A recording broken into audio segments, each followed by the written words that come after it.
पर सभी बच्चों का SSC CGL tyre 1 2019 question paper है ये, जो कि 5 मार्च 2020 को आयोजित किया गया था।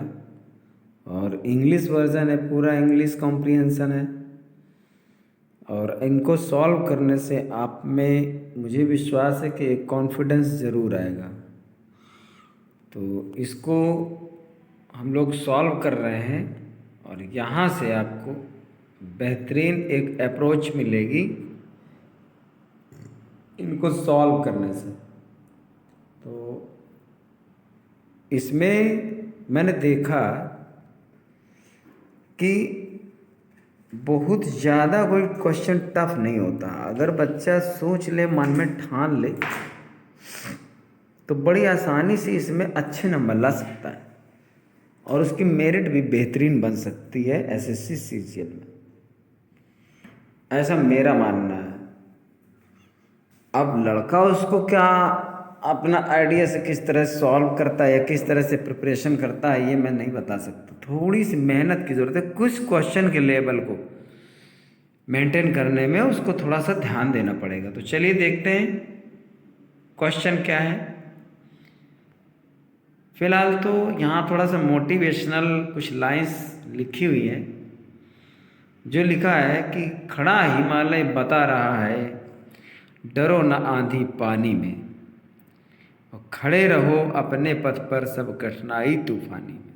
यहाँ देख लीजिए, हिमालय का एक चित्र भी बना हुआ है और यहाँ पर देखिए एक किस प्रकार से वो खड़ा हुआ हिमालय फिगर दिया गया है।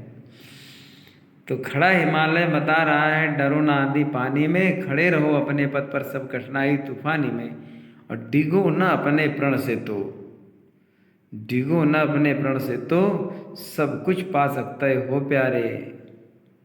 बहुत अच्छी लाइन है। डिगो न अपने प्रण से तो सब कुछ पा सकते हो प्यारे, और तुम भी ऊंचे हो सकते हो, छू सकते हो नभ के तारे। सोहनलाल द्विवेदी की पंक्तियां हैं, बड़ी ही सुंदर पंक्तियां हैं। तो इन्हीं पंक्तियों के साथ प्रारंभ करते हैं पहला क्वेश्चन। और पहला क्वेश्चन में बहुत ही फंटास्टिक क्वेश्चन है ये। Select the most appropriate word to fill in the blank. I like both tea and coffee but prefer the latter least last latter. बड़ा मज़ा आता है इनको सॉल्व करने में और समझने में। बच्चे भी काफ़ी इंटरेस्टेड होंगे, क्योंकि लेटर लिखा है। लेटर माने होता है बाद में, ठीक। अब होता क्या है, लेट लेटर लेटेस्ट होता है और लेट लेटर लास्ट होता है।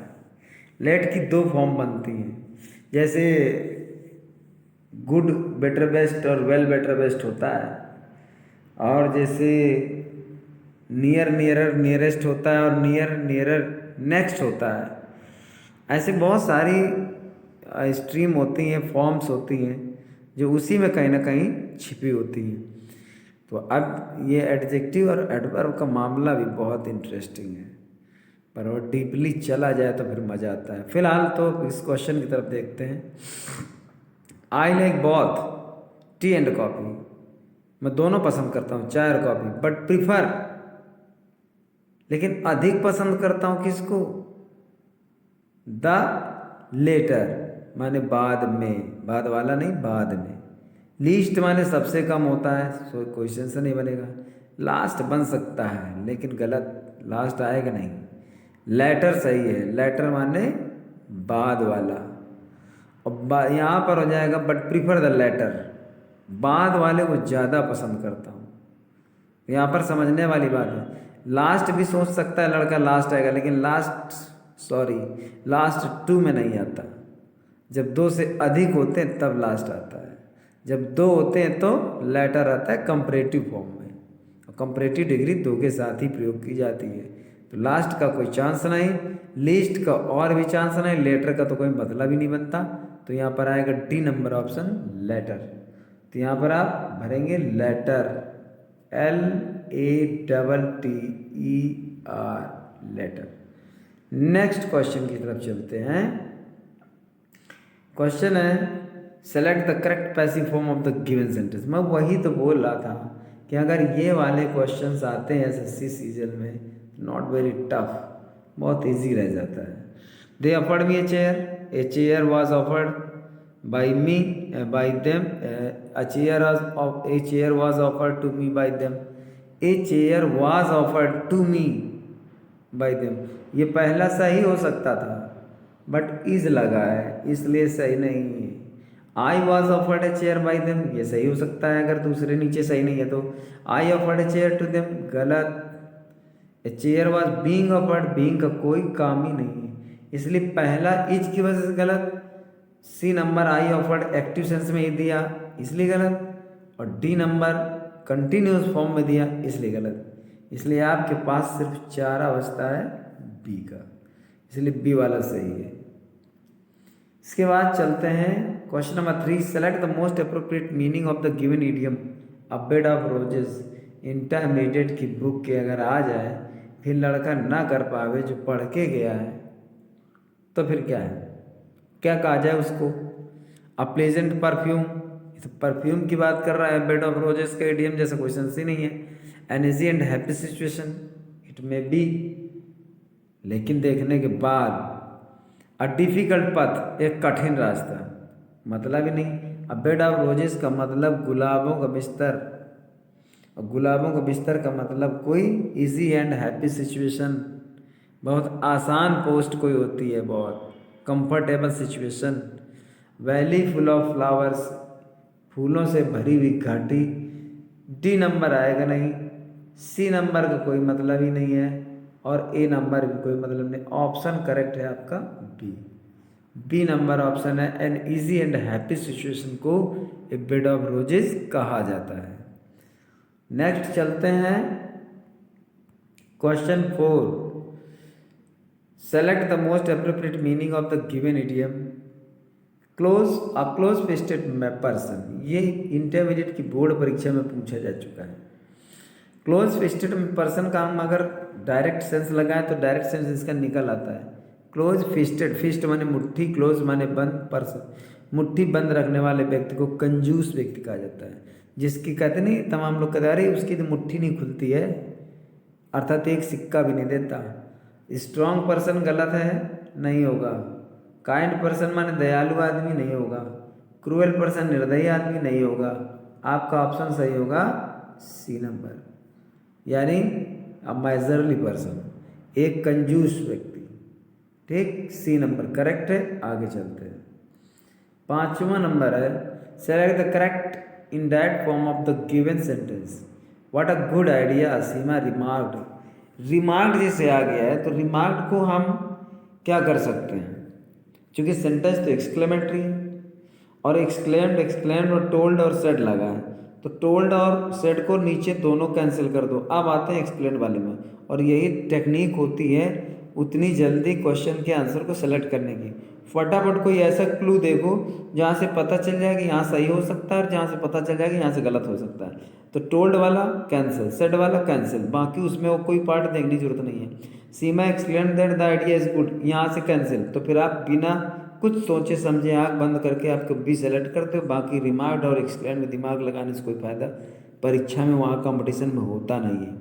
ये तो और जैसे क्लास एक लेबोरेटरी की तरह होता है। क्लास में अगर आप उस चीज़ को देखें तो हम ये कर सकते हैं, Seema exclaimed with a remark that it was a very good idea. अगर बनाना चाहें तो रिमार्क को रिमार्क के साथ ए रिमार्क ले सकते हैं, विद अ रिमार्क, और ऐसे भी कर सकते हैं सीमा रिमार्क्ड विद एन एक्सक्लेमेशन, ऐसे भी हो सकता है। लेकिन उसने रिमार्क की जगह एक्सक्लेम्ड ही लगा दिया, तो नो प्रॉब्लम, ये भी बिल्कुल सही है। ऑप्शन नंबर आपका बी सही है।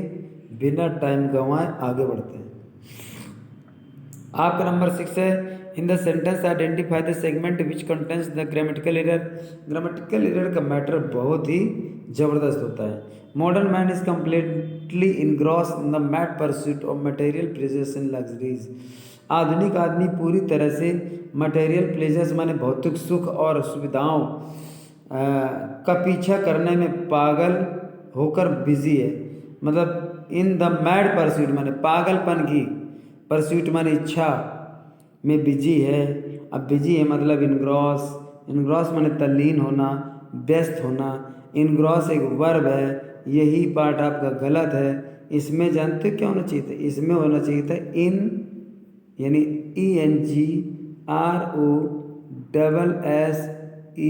और D होना चाहिए, इनग्रॉस्ड होना चाहिए था, तब जाकर वो पास्ट पार्टिसिपल बनेगा और इज का आपको एक कम्प्लीमेंट देगा। Modern man is completely engrossed in the mad pursuit of material pleasures and luxuries. आधुनिक व्यक्ति मतलब भौतिक सुखों सुविधाओं की पागलपन की इच्छा में पूरी तरह से व्यस्त है। व्यस्त है मतलब तल्लीन है, इनग्रॉस्ड आना चाहिए। पास्ट पार्टिसिपल फॉर्म देंगे आपका सही हो जाएगा। ग्रामेटिकल एरर पूछ रहा है कि कहाँ पर है, तो आप D नंबर में है, बस बात खत्म। अगर यहाँ पर ED लगा दिया जैसे ही हो जाएगा, तो D नंबर ऑप्शन सेलेक्ट करिए और मेरे साथ आगे बढ़िए। यहाँ पर देखिए लिखा हुआ है comprehension in the following passage some words have been deleted fill in the blanks with the help of. ये भी पैराग्राफ मैं देखता हूँ बहुत ज़्यादा टफ नहीं होता, लेकिन ऑप्शन देते हैं तो ऑप्शन 4 देते तो उसमें कन्फ्यूज़न तो होता ही होता है। अब लिखा है a of trucks carrying soldiers was coming down the mountain road, मतलब सैनिकों को लिए जा रहा था ट्रकों का एक, ठीक, जो पहाड़ी रास्ते पर नीचे आ रहा था। अब पहले देखें कि ट्रकों का क्या झुंड है, समूह है, काफिला है, टोली है, जुलूस है, क्या देखें पहले पहले क्वेश्चन में क्या लिया जाएगा। लिखा 7वां नंबर, इसमें फ्लॉक, फ्लॉक माने झुंड होता है, जो हम कहते हैं birds, a flock of birds, a flock of पक्षियों के झुंड के लिए फ्लॉक का इस्तेमाल किया जाता है। वहाँ ट्रक है। बीवी माने, बीवी एक बार बता चुका हूँ, अ ग्रुप ऑफ गर्ल्स और वुमेन इज कॉल्ड बीवी। स्त्रियों या महिलाओं अर्थात जो लड़कियाँ हों और महिलाएं हों उनके झुंड को, समूह को बीवी कहते हैं। क्रू, क्रू माने बेड़ा होता है, दल होता है, जहाजी बेड़े को क्रू कहते हैं। जब बहुत सारे मतलब क्या होते हैं, युद्ध वो जलपोत होते हैं, यानी जो जलयान होते हैं उनको क्रू कहते हैं, जहाजी बेड़े को। तो कॉन्वो माने होता है, कॉन्वॉय माने काफिला, कन्वॉय माने काफिला होता है। और काफिला पैदल चलने वाले या ऊंट जो चले के चलते हैं जैसे उनको कारवां कहते हैं, और वही कारवां के अर्थ में इसको काफिला लिया गया। तो यहाँ पर कन्वॉय आएगा और कन्वॉय ही भरा जाएगा, तो वहाँ पर आपका आंसर हो जाएगा एक कन्वॉय ऑफ ट्रक। तो ट्रकों का एक काफिला सैनिकों को ले जाते हुए पहाड़ी रास्ते पर नीचे आ रहा था। इसके बाद द ट्रक्स फिर लिखा है slowly as there had been heavy snowfall in that area. तो अब यहाँ पर उस एरिया में भारी बर्फबारी हुई थी, एज माने क्योंकि उस एरिया में बहुत भारी बर्फबारी हुई थी। तो यहाँ ट्रक्स के बाद में बर्फबारी है, बमबारी मत समझना। तो ट्रक्स के बाद में वर्ब क्या ले रहा है। अच्छा, तो यहाँ पर देखें लिखा trucks are moving, trucks was moving, trucks were moving और हैज़ मूव्ड। तो अगर हमारा सेंटेंस पास्ट में है तो वर मूविंग होगा, और अगर प्रेजेंट में है तो आर मूविंग होगा, क्योंकि कंटिन्यूस सिचुएशन दे रहा है। तो यहाँ पर कह रहे the trucks were moving slowly. Were क्यों आएगा, क्योंकि ऊपर जब वाज आया है तो ये पैराग्राफ पास्ट में लेके चल रहा है, तो जो ऊपर वाज है तो नीचे वाले में वर होगा, आर होगा नहीं, हैज मूव्ड होगा नहीं क्योंकि वो प्रेजेंट परफेक्ट बताने लगेगा, तो इज मूविंग होगा नहीं क्योंकि ट्रक से लिखा हुआ है, ठीक, वाज मूविंग होगा नहीं क्योंकि ट्रक से लिखा हुआ है, वर मूविंग हो जाएगा। तो बस अनडाउटली ही आपको लिखना चाहिए क्वेश्चन नंबर सी का, यानी 8 का सी ऑप्शन सही है, सी ऑप्शन इज करेक्ट। फिर देखते हैं पैराग्राफ की तरफ चलते हैं। यहाँ पर दिया तो चूंकि भारी बर्फबारी हुई थी वहाँ पर, इसलिए ट्रक धीरे चल रहा था, ठीक। सडनली, अब सडनली अचानक, अब विद ए, और फिर huge tree on the hill side fell bringing along with its boulders and mud। एक विशाल पेड़ अपने साथ चट्टाने और कीचड़ ले करके फैल माने गिर पड़ा हिल साइड पर, वहीं पहाड़ी पर गिर पड़ा। और विद ए के बाद क्या कह रहा है वो, मतलब विद ए थंडर, ये विद ए थम्पिंग, मतलब विद अ लाउड, ये विद ए हैवी लाउड, क्या मतलब कहना चाहता है? तो कहना ये चाहता है कि विद ए बज, बज माने भिनभिनाना, स्प्लैश माने होता है जैसे कोई चीज़ जब पानी में पड़ती है अचानक छपाक की आवाज़ होती है, उसमें स्प्लैश होता। तो स्प्लैश जैसी कोई आवाज़ नहीं थी। स्क्रीम माने चिल्लाना, पेड़ चिल्ला सकता नहीं। तो विद अ क्रैश, और क्रैश का मतलब होता है ढह जाना या टूट जाना। तो वहाँ पर क्रैश, क्रैश माने टूटना, ठीक। तो वहाँ पर ये क्रैश शब्द आएगा। तो यहाँ पर क्या था, यहाँ पर था आपका कि विद अ क्रैश, मतलब एक टूटने के साथ। तो क्रैश के साथ, क्रैश माने एक घटना, दुर्घटना के साथ एक भारी पेड़ अपने साथ बोल्डर्स और मड लेकर पहाड़ी पर गिर पड़ा। तो यहाँ विद क्रैश आएगा, विद ए क्रैश, यानी यहाँ पर आपको ऑप्शन दे देना है 2 नंबर, ठीक। यहाँ पर ऑप्शन आपका बी सही है। पीछे फिर चलते हैं।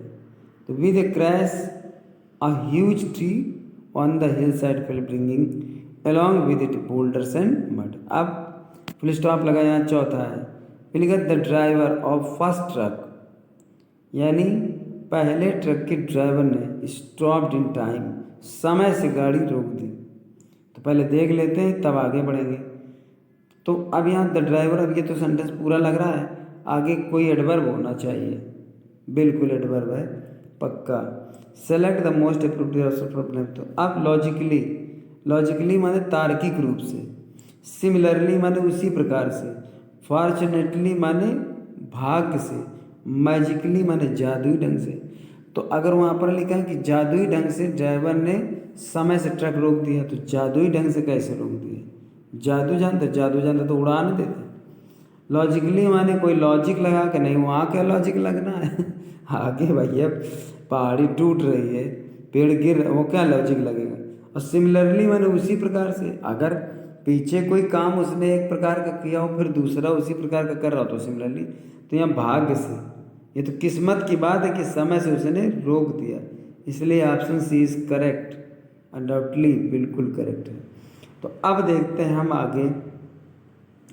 फिर देखिए आपका दिया हुआ last, the soldiers got down and started, ठीक। सैनिक नीचे उतरे और उन्होंने शुरू कर दिया, रोड माने क्या, रोड का क्या करना शुरू कर दिया, मतलब मेकिंग द रोड या डिगिंग द रोड या क्लियरिंग द रोड या क्लीनिंग द रोड। सड़क को खोदना शुरू कर दिया, सड़क को बनाना शुरू कर दिया, सड़क को साफ करना शुरू कर दिया, क्या शुरू कर दिया, ये तो ऑप्शन से पता चलेगा ना। और ऑप्शन में दिया हुआ है चेंजिंग द रोड, सड़क को बदलना शुरू कर दिया, गलत है भाई। क्लियरिंग द रोड, साफ करना, क्लियर करना, रास्ता बनाना को क्लियर। देखिए क्लीनिंग होता है अलग चीज़, क्लीन का मतलब रास्ता साफ करना है, मतलब झाड़ू मारना उसमें हो गया। और क्लियरिंग द रोड का मतलब जो रास्ता अवरुद्ध है, बंद है, उसमें जो चीज़ें किसी तरह से एक बाधा बनी हुई उनको हटाना, उसको क्लियरिंग कहते हैं।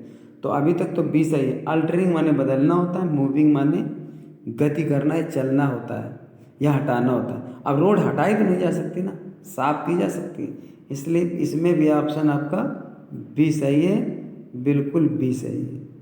अब देखते हैं फिर पीछे। हाँ तो यहाँ पर पाँचवा भाई पूरा हो गया, इसलिए सारे ऑप्शन सही हो गए। तो पीछे नहीं आगे चलते हैं। अब आ गया 12 नंबर। 12 नंबर कहता है select the wrongly spelled word. अब इसमें देखो और चीज़ होती है बच्चों को कि इन चीज़ों को हमें बहुत अच्छी तरह से ध्यान देना पड़ता है ना, कि क्या कह रहा है और क्या नहीं कह रहा है। तो स्पेलिंग बहुत ही मजबूत होना चाहिए, और जो कंपटीशन की बुक्स आती हैं उनमें स्पेलिंग वाला चैप्टर होता है, तो वहाँ पर ध्यान दें। कोयर माने होता है अ ग्रुप ऑफ म्यूजिशियन, संगीतकारों का, सिंगर्स मतलब अ ग्रुप ऑफ सिंगर, गायक मंडली होता है कोयर माने। और ये स्पेलिंग सही लिखी है मेरे हिसाब से। जो शॉफर लिखा है, शॉफर तो मुझे गलत लग रहा है। चैम्पियन बिल्कुल सही है, और करिश्मा जो लिखा है, ये करिश्मा नहीं है, करिश्मा है। हाँ, जो करिश्मा कपूर समझने लगो, करिश्मा। और करिश्मा माने, इसके माने होता है टैलेंट। टैलेंट, और टैलेंट का मतलब होता है प्रतिभा। टैलेंट का मतलब योग्यता, वही करिश्मा माने टैलेंट होता है। ठीक, और ये सही स्पेलिंग है। चैंपियन भी सही, क्वार भी सही। ये जो शॉफर लिखा है ये गलत है। एक्चुअली इसमें दो तरह के शॉफर होते हैं, एक CHAU और डबल F और ER होता है, जो यहाँ दिया है। OU तो होते नहीं। अब जब ये शॉफर लिखोगे तो इसका मतलब होता है एक धातु की बनी हुई कोई अंगीठी, अंगीठी जिसमें छेद होते हैं हवा जाने के लिए, तो ये शॉफर होता है। अगर ओ को यू करें तो शॉफर हो जाएगा। लेकिन बी अलर्ट, एक स्पेलिंग और भी होती है CHAU और डबल F और EUR, ये एक शॉफर होता है और इसके माने होता है मोटर ड्राइवर। तो अगर आपको ये करेक्ट करना है तो दो जगह करने पड़ेंगे, ओ को भी ये ए करना पड़ेगा और ई के बाद यू लगाना पड़ेगा, तो वो शॉफर हो गया। शॉफर माने किसी भी कार का ड्राइवर होता है शॉफर। तो इसी में अगर करना है तो ए करना है, तो करना तो तुमको कुछ नहीं है, उसमें तो सेलेक्ट करना है केवल कि गलत कौन है, तो आपकी बी नंबर गलत है, बात खत्म हो जाती है। आगे बढ़ते हैं। यहाँ पर क्या है, जम्बल्ड सेंटेंसेस दिए हुए हैं जिन्हें आप अर्थ में से मिलाकर एक सही क्रम बनाना है। देखो, ये भी मैं समझता हूँ कि आपका पैराग्राफ आसान ही होता है, लेकिन टाइम टेकन होता है, बस ये है। अब SSC सीजल में टाइम की ही तो मारा मारी है, वहीं पर तो प्रॉब्लम हो जाती है भाई, कुछ तो सोचना ही पड़ेगा। फिलहाल अगर ऐसे पैराग्राफ आते हैं तो ज़्यादा नहीं सोचना पड़ेगा, क्योंकि हम पहले स्टार्ट करेंगे यहाँ से। समझ में आ रहा है कि there were many talented people in ancient Greece. प्राचीन यूनान में बहुत सारे प्रतिभाशाली लोग थे। आपने सोक्रेटिस वगैरह का तो नाम ही सुना होगा, है ना। ग्रीस में कितना बड़ा नाम है, और इसकी फ़िलोसफी, अरे भाई क्या कहना है। इसकी फ़िलोसफी सुनाने का मेरे पास टाइम मिलेगा, एक दिन सुनाऊंगा। बहुत गजब की फ़िलोसफी थी उसकी, बड़ी कहानियाँ हैं उसकी। फ़िलहाल C नंबर पहले सेलेक्ट करो आप कि एंशिएंट ग्रीस में कई प्रतिभाशाली लोग थे। आप निश्चित तौर पर समझ रहे होगे कि वहाँ पर आपको A नंबर में जाना चाहिए। क्यों कह रहा है कि Aesop was one of them who lived in Greece about 2500 years ago, जो 2500 साल पहले यूनान में रहता था। मतलब रहने वाले जो लोग थे उनमें से एक एशोप था। एशोप कौन था? एशोप बहुत बड़ा स्टोरी टेलर था, फेबल्स लिखता था। आपने हेयर एंड टॉर्टोइज, तो कछुआ और खरगोश की कहानी तो पढ़ी होगी। आज जान लो कि ये उसी की कहानी है।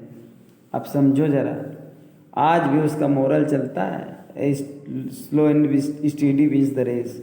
और जैसे the ant and the grasshopper आपने पढ़ा होगा, इंटरमीडिएट में आया था, W.S. मॉम का चैप्टर था, the ant and the grasshopper, चींटी और टिड्डा। ये भी इन्हीं महाशय की कहानी है, एसॉप की। सुकरात से कम नहीं था बंदा। तो अब यहाँ पर हमको C के बाद A सेलेक्ट करना चाहिए। इसके बाद है, अब हमें निश्चित तौर पर B में करना चाहिए। He told many interesting stories to the people, उन्होंने लोगों को बहुत सारी रोचक कहानियाँ बताई, सुनाई। आल्दो ही वॉज अगली, यद्यपि वो बहुत क्रूर था, बदसूरत। He had a very clever brain, लेकिन उसके पास दिमाग बहुत तेज था। तो ये तो ऐसे ही होते हैं, जितने भी दिमाग वाले लोग होते हैं फकीर टाइप के होते हैं, कोई समझ थोड़ी पाता है। उनके अंदर एक बहुत अच्छा दिमाग पलता है, बाकी तो वो कबाड़ी ही होते हैं, कोई मतलब नहीं है ना। अगर वो बाहर से दिखेंगे तो अंदर से नहीं होंगे, क्योंकि बाहर से दिखते नहीं तो अंदर कुछ ना कुछ ज़रूर है। तो CA के बाद B, अब B के बाद आ जाओ D में।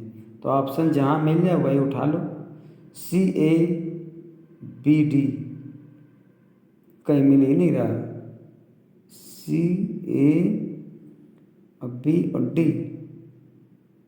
CABD क्यों नहीं मिल रहा? मतलब क्या हुआ?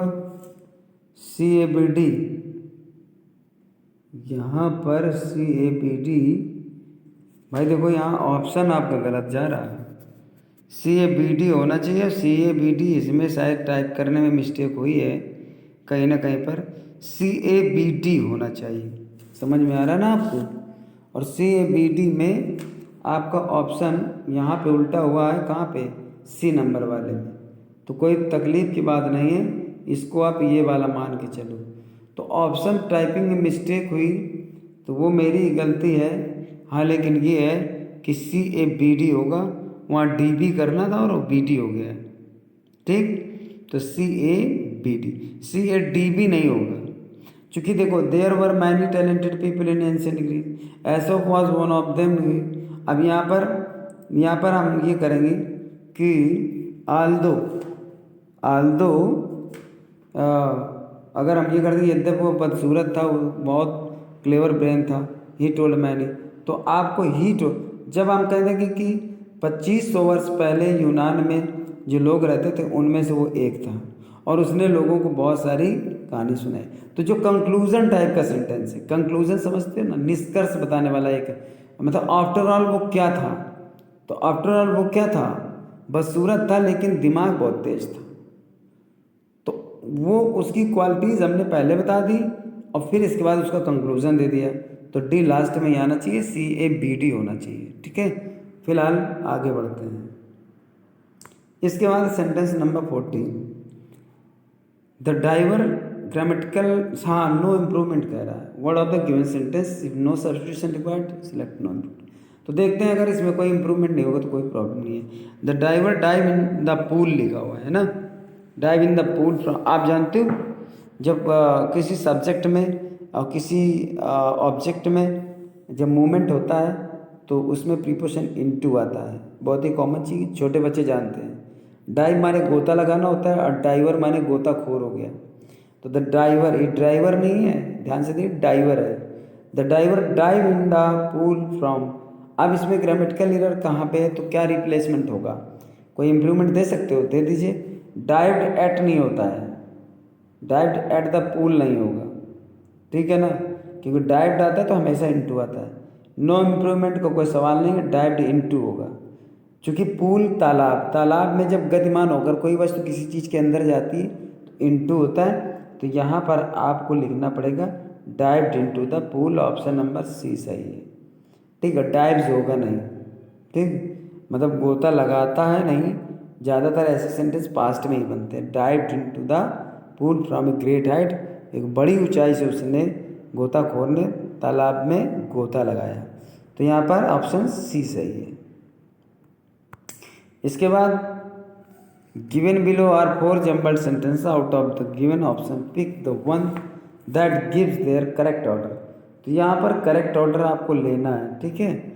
तो he is a gifted volleyball player but now a days he does not play international matches, it is because he had an accident last year.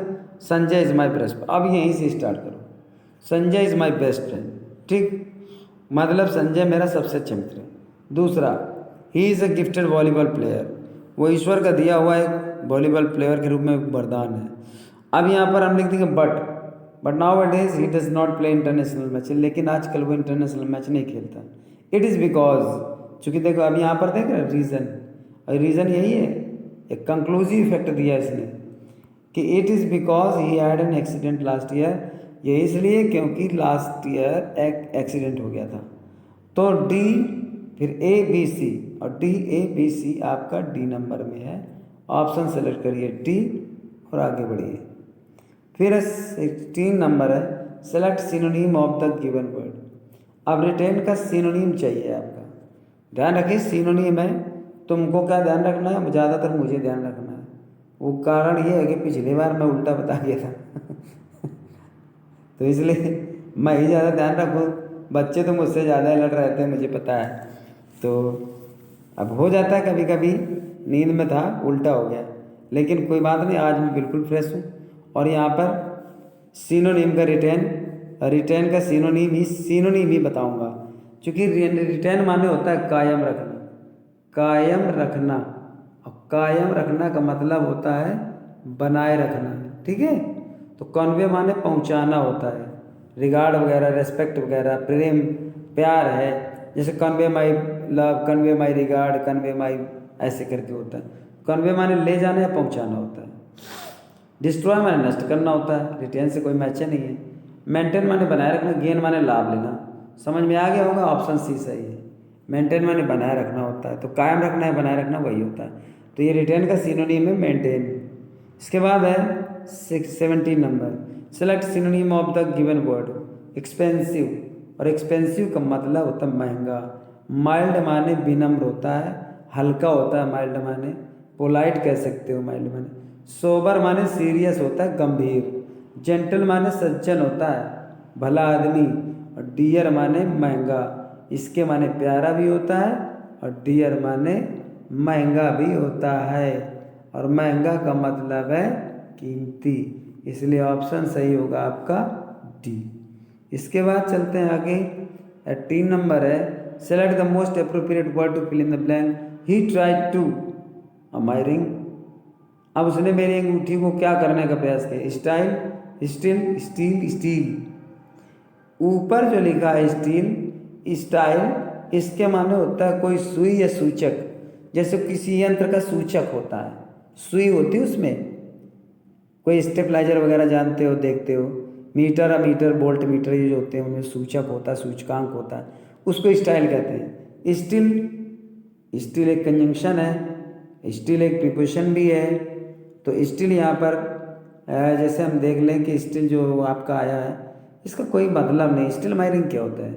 Steel, C number में स्टील, स्टील माने फौलाद होता है, स्टील एक धातु होती है, और steel माने चोरी करना, चुराना।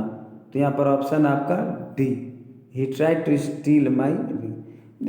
अब ऐसे क्वेश्चन बच्चों को ना आते हो, वो एसएससी की तैयारी कर रहा हो, मैं तो नहीं समझता। वो पूरा क्वेश्चन बहुत बढ़िया कर सकते हैं, पेपर सारा बढ़िया कर सकते। Select the wrongly spelled word. अब देखो क्रीमेटर लिखा है, क्रीमेटर सही लिखा है, क्रैकर सही लिखा है, क्रिकेटर भी यही होता है, ये क्रिएटर गलत है, इसमें TOR होना चाहिए। क्रीमेटर माने होता है 100 को जलाने वाला, क्रैकर पटाखा होता है ना, और क्रैकर मतलब आतिशबाजी। और क्रिकेटर माने क्रिकेट, जो क्रिकेट का खिलाड़ी होता है। क्रिएटर माने रचनाकार। तो OR करिए और चलते बनिए। डी नंबर ऑप्शन आप सेलेक्ट कर लीजिए, सही हो जाएगा। 20 नंबर आ गया भाई। Hardly had he sit on the chair then it broke. ये सेंटेंस तो मैं ही पढ़ा देता हूँ क्लास में, और बड़ा ज़बरदस्त सेंटेंस, इसका मौका नहीं मिल रहा मुझे समझाने का। हार्डली का और नो सूनर वाला, इसका कॉम्बिनेशन बहुत ज़बरदस्त होता है, बड़ा मज़ा आता है, इसमें बहुत सारी चीज़ें भी होती हैं। खैर, गलती देखते हैं पहले। सबसे पहली बात तो ये है कि याद रखिए, जब हार्डली या स्कैर्सली आता है, हार्डली और स्कैर्सली, तो इसमें देन नहीं वेन आता, वेन। तो यहाँ पर वेन आ जाएगा। और अगर इतना बच्चे को पता है, बात समझ रहे हो, तो फिर उसके हिसाब से एक ये गलत कर सकता है, एक ये गलत कर सकता है, बचे दो। जब हैड लगा है यहाँ पर, हार्डली के बाद हैड, तो सिट का क्या होना चाहिए? हैड के साथ वर्ब की थर्ड फॉर्म तो आती है, और सैट सैट सेकंड भी होती है, सैट थर्ड भी होती है। तो फिर सैट वाला चुन लो, बस बात खत्म। यहाँ सिट है, ये कैंसिल हो गया, वेन वाला पहला ऑप्शन हो जाएगा, तो ऑप्शन आपका ए सही माना जाएगा, बस हो जाएगा। आगे चलो। 21 number, my brother who live in Delhi has written me a letter. Grammatical errors देखना है। मेरा भाई जो दिल्ली में रहता है, उसने मुझे एक पत्र लिखा है, तो रहता है, यहाँ सिंगुलर है। अगर होता my brothers who live in Delhi, तो ब्रदर्स हो जाए तो लिव सही है, पर ब्रदर सिंगुलर है, तो यहाँ पर क्या आएगा? यहाँ पर लिव्स आएगा, तो लिव्स कहाँ पर है? लिव्स है ही नहीं कहीं। चूँकि ग्रामेटिकल एरर ढूंढना है, तो who live in Delhi, C number option चुनो और काम हो गया, समझो। इसके बाद है question number 22, select antonym of the. मुझे ध्यान रखना पड़ेगा एंटोनिम, चिंता मत करो, ध्यान है मुझे। डेक्सटेरिटी लिखा हुआ है, डेक्सटेरिटी स्पेलिंग देखिए। मैंने पिछले वीडियो में भी कहा था कि ये आपको अगर वर्ड नहीं आएंगे, ठीक है ना, तो वर्ड नहीं आएंगे तो इन अभी सी का मतलब नहीं पता, ठीक, तो फिर आप इनमें कैसे ढूंढोगे बताइए। और एंटोनिम देखना है। डेक्सटेरिटी माने निपुणता, दक्षता या बुद्धिमत्ता होता है डेक्सटेरिटी माने। निपुणता, दक्षता, कुशलता भी कह सकते हैं, ठीक है ना, और बुद्धिमत्ता कहते हैं। अब इग्नोरेंस माने अज्ञानता, ठीक है। स्किल डेक्सटेरिटी से मैच करता है, मास्टरी मैच तो नहीं करता, क्योंकि मास्टरी माने होता है प्रभुत्व। प्रभुत्व मतलब आधिपत्य, मास्टर का मतलब मिल्कियत से है। जब कोई व्यक्ति किसी चीज़ पर अपना अधिकार जमा कर रखता है, मालिक बनता है, उसको मास्टरी कहते हैं, ठीक है ना। और एजिलिटी माने चपलता, चंचलता या फुर्ती होती है एजिलिटी माने। तो डेक्सटेरिटी का मैच कहीं तीनों में हो नहीं रहा, तो आपका ऑप्शन होगा ए नंबर, यानी ए नंबर में आपका होगा इग्नोरेंस। ये ध्यान रखना, इसका इग्नोरेंस होगा, इग्नोरेंस। तो यहाँ पर आपको लेना होगा IGNORANCE,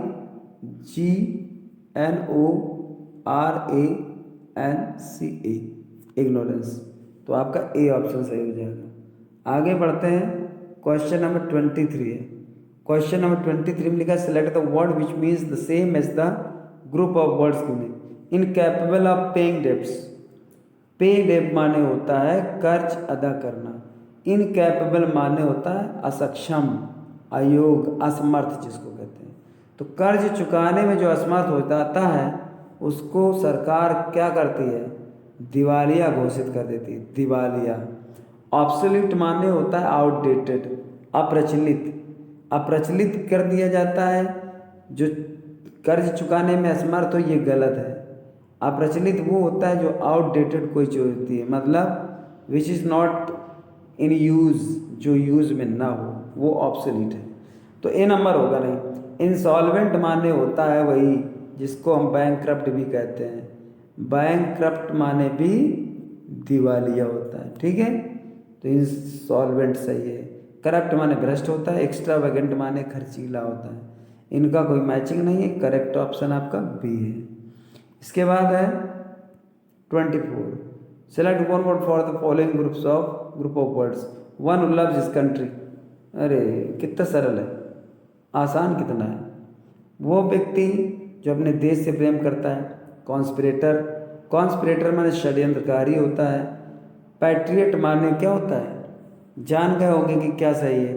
पैट्रियट माने जो होता है वो होता है देशभक्त, ठीक है ना। कोलैबोरेट माने सहयोगी होता है, और ट्रेटर माने देशद्रोही होता है। तो पैट्रियट ऑप्शन आपका सही है बी, जो देश से प्रेम करता है उसको देशभक्त कहते हैं। इसके बाद लास्ट क्वेश्चन बचा है आपका 25 नंबर, डिवाइड, एंटोनिम देना है, मैं ही ध्यान रखूंगा इसको, तुम चिंता मत करो। डिवाइड का एंटोनिम, स्प्लिट माने तोड़ना होता है। अब डिवाइड का ये सिनोनिम हो सकता है। यूनाइट का मतलब जोड़ना होता है, तो ये सही हो सकता है। ब्रेक का मतलब तोड़ना होता है। इंगल्फ का मतलब होता है घेर लेना, किसी चीज़ को घेर लेना। जैसे मान लो कोई द्वीप हो और वो चारों ओर से समुद्र से घिरा हो, ऐसे में इंगल्फ का यूज़। तो डिवाइड का एंटोनिम इंगल्फ तो मैच नहीं करता, डिवाइड का एंटोनिम ब्रेक तो मैच नहीं करता, वो दोनों एक ही सेंस में आ जाते हैं। डिवाइड का एंटोनिम स्प्लिट तो मैच नहीं करता क्योंकि सिनोनिम्स की कैटेगरी में आता है। और डिवाइड माने बांटना, विभाजित करना, और यूनाइट माने जोड़ना यानी मिलाना अथवा एक करना। यूनाइट से ही बनता है यूनिटी, यूनाइट माने एक करना, तो यूनिटी माने एकता। तो डिवाइड का एंटोनिम बनेगा आपका बी, और ऑप्शन सही होगा बी। डिवाइड का एंटोनिम बनेगा यूनाइट, और ऑप्शन बी सही है। इस प्रकार से आज हमने एक और एसएससी सीजीएल का क्वेश्चन पेपर सॉल्व किया, जिसका अभ्यास आप लोगों को बढ़िया हो रहा होगा, और गौर से देखेंगे तो अच्छी तरह होगा भी। और मैं समझता हूँ कि अगर आपने 15-20 क्वेश्चन पेपर ऐसे सॉल्व कर लिए, और जिस समय आपको क्वेश्चन पेपर मिलेगा, तो जब आप बराबर सॉल्व कर रहे हो, बराबर देख रहे हो, तो फिर समझ लीजिए कि वो पेपर आपके लिए अन्य विद्यार्थियों की अपेक्षा बहुत ही अच्छा ही बनेगा, ये मैं जानता हूँ। फिलहाल एक बार सभी को फिर से मेरी तरफ से शुभकामनाएं हैं, ढेर सारा प्यार है। प्यार ही है मेरे पास जो सबको दे सकता हूँ, बाकी और मेरे पास तो कुछ है नहीं। और बाकी ये है कि मैं वीडियो अपना तुम्हारे लिए अवेलेबल कराता रहता हूँ और हर तरह की करा रहा हूँ, हर तरह के बच्चों को ध्यान में रख के कर रहा हूँ। और इन्हें देखते रहिए, और आपको अगर फ़ायदा मिल रहा है तो इनको ज़रूर देखो और ज़रूर समझो। फिलहाल सभी बच्चों को एक बार मेरी तरफ से फिर शुभकामनाएँ हैं, और फिर मिलते हैं अगले वीडियो में।